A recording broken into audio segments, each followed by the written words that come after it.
이 시간 우리에게 주시는 하나님의 말씀은 구약성경 시편 62편 5절과 6절의 말씀입니다.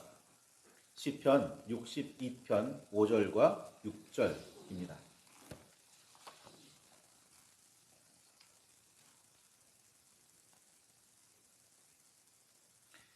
찾으셨으면 우리 함께 한 목소리로 말씀을 봉독하시겠습니다. 나의 영혼아 잠잠히 하나님만 바라라. 무릇 나의 소망이 그로부터 나오는도다. 오직 그만이 나의 반석이시요 나의 구원이시요 나의 요새이시니 내가 흔들리지 아니하리로다. 아멘. 주님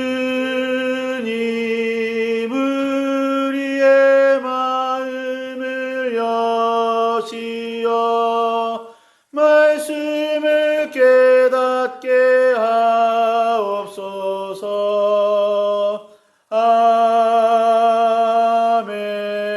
아멘. 주님의 사랑과 그 크신 은혜가 저와 여러분 안에 가득하기를 소망합니다. 히스기야 왕에 대해서 아시는지요? 유다의 왕 히스기야 시절에는 매우 중요한 사건들이 여러 일어났었습니다. 우선 그는 여러 산당들을 제거하며 온갖 신상들을 모두 없앴습니다. 그동안 이스라엘은 여호와 하나님을 잊어버린 채 다른 신들을 섬기고 있었거든요. 물론 여호와를 섬기는 사람도 몇 사람은 남아 있었겠지만 대부분의 사람들이 여호와를 잊고 우상들을 산당에서 섬기고 있었습니다. 히스기야는 왕이 되자 왕위에 앉자마자 그 산당들을 제거하고 신상들을 없애버렸습니다. 심지어 모세가 만들었던 놋뱀까지 부쉈습니다. 예전에 이집트를 탈출한 이스라엘 백성이 호르산에서 출발하여 홍해 길을 따라 에돔 땅을 우회하던 중에 험한 길 때문에 마음이 상했던 적이 있었습니다. 그때 백성은 하나님과 모세를 원망했고 여호와께서는 불뱀들을 보내 그들을 물게 하셨고 이로 인해 수많은 사람들이 죽기도 하고 고통을 받아야만 했었습니다. 이제 백성은 자신들에게는 먹을 것도 물도 없다고 원망했었습니다. 그러면서도 이 하찮은 음식을 싫어한다라는 말까지 덧붙였습니다. 하찮은 음식이란 뭘까요? 하찮은 음식이란 바로 하늘에서부터 내리고 있었던 만나였습니다. 하나님께서 풍성하게 내려주신 만나는 있지만 먹고 마실 음식은 없다는 원망이었습니다. 아무리 놀라운 일들이라도 너무 흔하게 일어나면 당연하게 여기게 되고 마침내 별것 아닌 듯 생각하게 되는 모양입니다.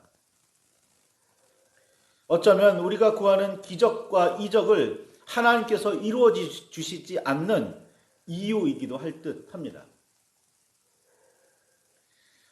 험하고 힘든 일이 있었을 때에 원망하다가 징벌을 받는 일들은 수없이 있었습니다.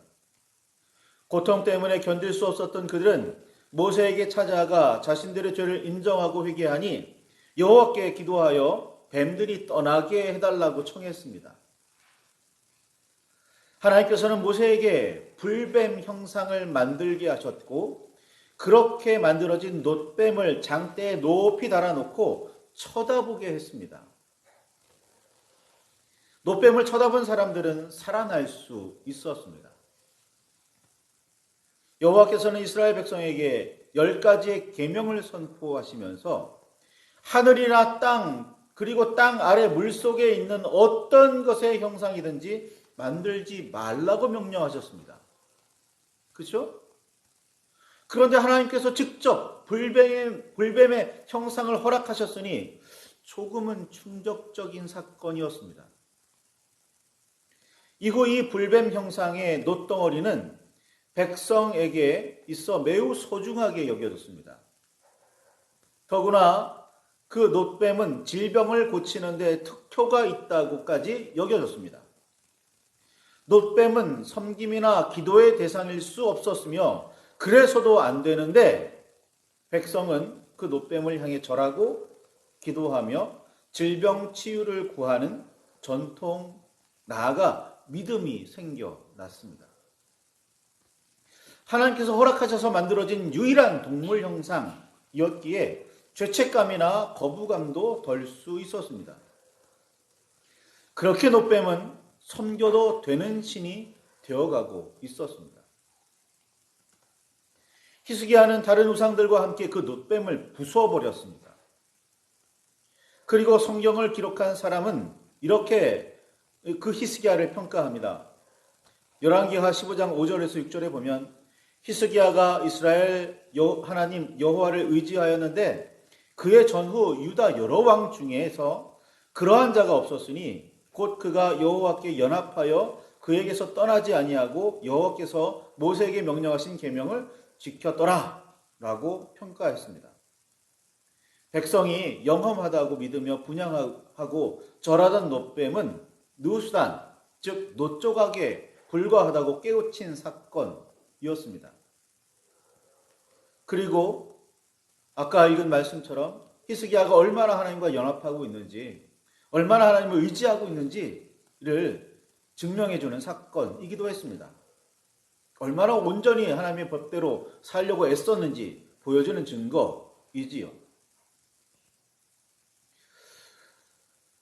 우상들과 놋뱀을 부수면서 히스기야는 섬기며 의지하고 따라야 할 신은 오직 여호와 하나님뿐이라는 사실을 일깨웠으리라 여겨집니다. 여호와 하나님만 섬기겠다고 다짐하고 또 다짐했으리라 여겨집니다. 이런 히스기야의 결단과 믿음은 얼마 지나지 않아 시험대에 올랐습니다. 히스기야 왕 제4년에 아수르는 북이스라엘을 침략해서 왕성이었던 사마리아를 포위하기 시작했고 햇수로 3년이 지나 사마리아는 아수르에 의해 함락되고 말았습니다. 북이스라엘이 멸망한 거죠. 이는 그들이 하나님 여호와의 말씀을 듣지 아니하고 그의 언약과 여호와의 종 모세가 명령한 모든 것을 따르지 않았기 때문이었습니다. 당시 선지자들과 예언자들이 이 사실을 북이스라엘뿐 아니라 남유다에도 줄기차게 일깨웠었습니다. 히스기야 역시 하나님의 사람의 말씀을 귀담아 들었으리라 여겨집니다. 그렇게 북이스라엘을 멸망시킨 아수르는 약 8년 후에 남유다도 침략해 거의 모든 성읍을 쳐서 점령했습니다. 히스기야가 왕이 되고 나서 약 14년 지난 즈음이죠. 여호와 하나님만을 섬기며 의지하겠다고 그렇게나 다짐했던 히스기야는 이때 어떻게 했었을까요? 그런 히스기야라면 어떤 행동을 보였을까요? 히스기야는 놀랍게도 아수르 왕에게 사신과 뇌물을 보내며 용서를 구했습니다. 하나님을 찾지 않았어요. 나라가 멸망할 위기에 처했는데 하나님께 나아가지를 않았습니다. 히스기야가요. 아수르 왕의 마음을 누그러뜨리려고 심지어 예루살렘 성전 문의 금과 기둥에 입혔던 금박까지 모두 벗겨서 주었습니다. 이때 히스기야는 왜 여호와께 의지하며 구원해 주시기를 구하지 않았었을까요? 워낙 다급해서 거기까지 마음이 미치지 못했을까요? 위기에 빠져봐야 그의 결심이 얼마나 확실한지 그리고 믿음이 얼마나 분명한지를 확인할 수 있습니다. 히스기야가 보낸 예물을 그렇게도 많이 받고도 아수르의 왕은 또다시 군대를 이끌고 예루살렘으로 왔습니다. 아수르 왕만 어떻게든 달래놓으면 위기를 벗어날 수 있으리라 기대했었던 히스기야의 생각은 산산이 부서졌습니다. 오직 여호와만을 의지하며 모든 힘든 일들을 헤쳐나갈 줄 알았던 히스기야의 반전입니다. 다시 쳐들어온 아수르의 공격은 대단했습니다. 기록에 따르면 3명의 장군들이 18만 5천 명이나 되는 군사를 이끌고 왔다니까 이건 엄청난 사건인 겁니다. 이때 아수르 왕의 명령으로 대군을 이끌고 왔던 장군들 중 하나였던 랍사게는 대담하게도 이렇게 말했습니다. 열왕기하 18장 25절 있는 말씀이죠. 내가 어찌 여호와의 뜻이 아니고야 이제 이곳을 멸하러 올라왔겠느냐. 여호와께서 전에 내게 이르시기를 이 땅으로 올라와서 쳐서 멸하라 하셨느니라 라고 소리쳤습니다. 아수르가 군사를 이끌고 지금 예루살렘으로 와 있는 이유는 여호와 하나님께서 명령하셨기 때문이다. 아수르의 장군 랍사게가 하는 말이에요. 사실 일리가 있을까요? 히스기야는 나름 모든 방법을 동원해서 위기를 모면해 보려고 했으나 문제가 잘 해결되기는커녕 더 힘들어지고 말았습니다. 자신이 해볼 수 있는 모든 방법을 다 동원해도 히스기야는 아수르의 침략을 조금도 늦출 수가 없었습니다. 상황은 오히려 더욱 심각해져만 갔습니다. 이제 정말 사면초가에 빠진 히스기야는 굵은 배를 두르고 여호와의 전에 들어가 기도하기 시작했습니다. 할 수 있는 거 다 해보고 안 되니까 여호와께 나아간 겁니다. 선지자 이사야에게 사람을 보내서 하나님께서 어떤 말씀을 하시는지 알려달라고 청했습니다. 그제야 히스기야는 여호와를 찾으며 의지하려고 했습니다. 약 14년 전에 여러 산당들을 제거하며 주상을 깨뜨리고 아세라 목상을 찍으며 심지어 모세가 만들었던 놋뱀까지도 부수었던 그 단호했던 모습과 신앙을 그동안 보여주지 않던 히스기야는 해볼 수 있는 모든 일을 해본 후에야 여호와께 나아갔습니다. 역시 어려움에 빠져봐야 진심이 무엇인지를 알 수 있나 봅니다. 어른들께서 사람을 사귈 때는 사계절을 모두 지내보아야 알 수 있다고 하시는 말씀에는 분명 일리가 있습니다. 아수르 왕의 신하들이 예루살렘의 유다 백성의 길을 죽이기 위해 했던 유다 신도 다른 민족들 모두를 멸망시킨 아수르를 막지 못하리라는 말들은 모두 여호와에 대한 모욕이기도 했습니다. 히스기야의 기도와 아수르 사람들의 그 막되먹은 말들을 모두 들으신 여호와께서는 아수르 진영으로 한 영을 보내셔서 소문이 퍼지게 하셨고 그 소문을 들은 아수르 군대를 본국으로 돌아가게 하셨습니다. 그 소문은 아수르 왕이 림나와 전쟁을 벌이게 되었고 그 전쟁에 도움이 필요하다는 소문이었던 모양입니다. 심지어 구스와의 전쟁까지 터지자 아수르로서는 더는 유다에 신경 쓸 여력이 없었습니다. 아수르 왕은 히스기야를 한 번 더 협박한 후에 예루살렘에서 물러설 수밖에 없었고 이런 일들을 모두 겪은 히스기야는 여호와의 성전에 올라가서 그룹들 위에 계신 이스라엘의 하나님 여호와여 주는 천하 만국의 홀로 하나님이시라 주께서 천지를 만드셨나이다 라고 찬양하며 우리 하나님 여호와여 원하건대 이제 우리를 그의 손에서 구원하옵소서 그리하시면 천하 만국이 주 여호와가 홀로 하나님이신 줄 알리이다 라고 기도했습니다. 아수르가 물러갈 때에 여호와께서는 그냥 보내지 않으셨습니다. 하나님의 명에 따라 여호와의 사자는 그날 밤 아수르의 군사 18만 5천 명을 쳤고 모두 죽임을 당했습니다. 아수르 왕 사네립은 어쩔 수 없이 돌아가서 니느웨에 거주하다가 신하들의 손에 암살을 당하고 말았습니다. 그 이후로 아수르는 온갖 혼란한 상황을 거듭하다가 바벨론에게 멸망당했습니다. 당연히 이 사건 이후 아수르는 유다와 예루살렘을 다시는 넘보지 못했습니다. 이집트와 필적할 만큼 강성했던 아수르의 최후치고는 매우 어이없는 일이었습니다. 이 모든 일을 이루신 분은 여호와 하나님이십니다. 히스기야의 능력도 신하들과 백성의 힘도 아니었습니다.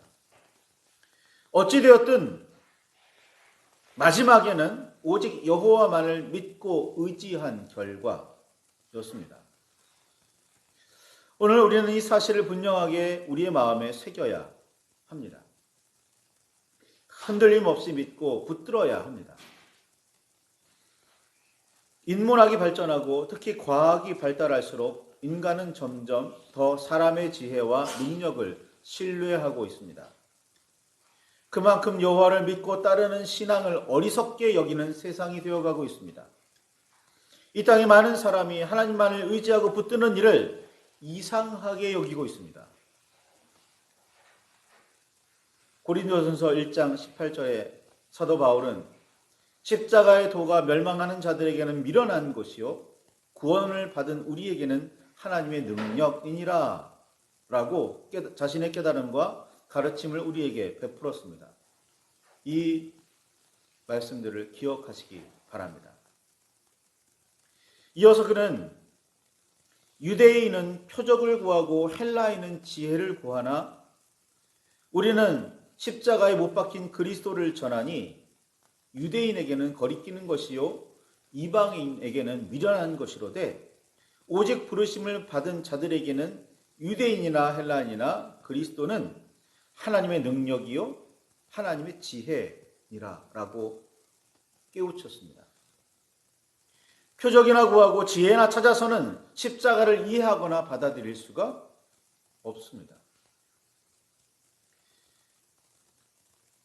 고린도전서 1장 27절에서 29절의 말씀에 보면 하나님께서 세상의 미련한 것들을 택하사 지혜 있는 자들을 부끄럽게 하시고 세상의 약한 것들을 택하사 강한 것들을 부끄럽게 하시며 하나님께서는 세상의 천한 것들과 멸시받는 것들과 없는 것들을 택하사 있는 것들을 패하시는 이유는 아무 육체도 하나님 앞에서 자랑하지 못하게 하려 하심을 잊지 마시기 바랍니다. 따라서 우리는 오늘 우리 하나님만을 바라며 의지하고 주 예수 그리스도만을 찾고 섬겨야 합니다. 성령의 역사만을 기다릴 줄 알아야 합니다. 세상에 지혜 있고 능력 많고 재주가 뛰어난 사람이 줄 수 있는 도움은 그리 크지도 결정적이지도 않음을 인정해야 합니다. 우리가 아무리 잘해도 여호와께서 함께 하셔야 온전히 이루어집니다. 시인 다윗은 오늘 본문의 말씀처럼 나의 영혼아 잠잠히 하나님만을 바라라. 물은 나의 소망이 그로부터 나오는도다. 오직 그만이 나의 반석이시요 나의 구원이시요 나의 요새이시니 내가 흔들리지 아니하리로다 라고 노래했습니다. 이는 시편 62편 1절과 2절에 있는 말씀 나의 영혼이 잠잠히 하나님만 바라며 나의 구원이 그에게서 나오는도다. 오직 그만이 나의 반석이시요 나의 구원이시요 나의 요새이시니 내가 크게 흔들리지 아니하리로다 라는 구절과 같으면서 또 사뭇 다릅니다. 1절과 2절은 시편 62편 1절과 2절은 확신에 찬 고백이라면 5절과 6절은 앞으로 무슨 일이 있어도 절대로 변하지 않으리라는 결단입니다. 그리 길지 않은 시 안에서 고백과 결단을 모두 매우 분명하게 들려주고 있습니다. 고백도 고백이지만 이런 다윗의 결단을 배우시기 바랍니다. 오직 주만이 나의 구원이시고 요새이시니 내가 흔들리지 않겠습니다. 오직 주님만을 붙들겠습니다. 오직 주님만을 바라겠습니다. 말이죠. 강림절 첫 주입니다. 주님의 오심을 기다리는 날이죠. 2000년 전에 이 땅에 오셨던 주님을, 우리 주 예수 그리스도를 기념하기도 하고, 다시 오실 주님을 여전히 기다리고 있다고 고백하며 기다리는 절기, 결단하는 절기입니다. 이 절기에 우리는 히스기야를 묵상해 봅니다. 그가 어떻게 위기를 넘길 수 있었으며 아수르의 침략으로부터 나라를 지킬 수 있었는지 생각해 보시기 바랍니다. 말씀을 읽으며 묵상하시기 바랍니다. 별짓을 다 해보았지만 되지 않았던 그의 모습을, 그가 여호와를 의지하며 붙들었을 때 어떤 일이 일어났었는지를 다윗이 왜 스스로에게 또 백성들에게 나의 영혼아 잠잠히 하나님만을 바라라. 무릇 나의 소망이 그로부터 나오는도다. 오직 그만이 나의 반석이시요 나의 구원이시요 나의 요새이시니 내가 흔들리지 아니하리로다 라고 노래했는지 그 뜻을 분명하게 새기시기를 바랍니다. 말씀을 붙들고 깊이 묵상하시기를 바라고, 그 묵상 가운데 하나님을 더욱 바라며 의지하시기를 소망합니다. 주의 뜻을 분명하게 붙들고 예수 그리스도의 다시 오심을 기다리는 저와 여러분이 되시기를 소망합니다.